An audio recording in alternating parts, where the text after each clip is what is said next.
পুজোর পরে ফল প্রসাদ বিতরণ হয়। যে ফলগুলো আমাদের মাকে দিচ্ছে, যারা ফল দেয়, প্রচুর পরিমাণে ফল মানে ফলের গোডাউন হয়ে যায়, আড়ত বলতে পারেন।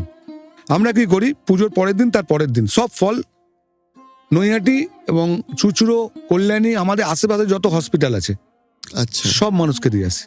আপনি জানেন তো, একটা অসুস্থ মানুষ যখন বড় মায়ের ফল পাবে বা কোন ঠাকুরের ফল পাবে, তার মনে যে একটা শান্তি পাবে না, তাতে তো রোগ 50% কমে যায়। মানসিক শান্তি, মানসিক শান্তি যেই পাবে না, তার রোগ 50% কমে যাবে। একদম সঙ্গে আমরা একটা করে ছবি দিই মায়ের, শুভকামনা। শুভকামনায়। এটা হলো। তারপরে আমরা ভোগ ডিস্ট্রিবিউট করে দেবো।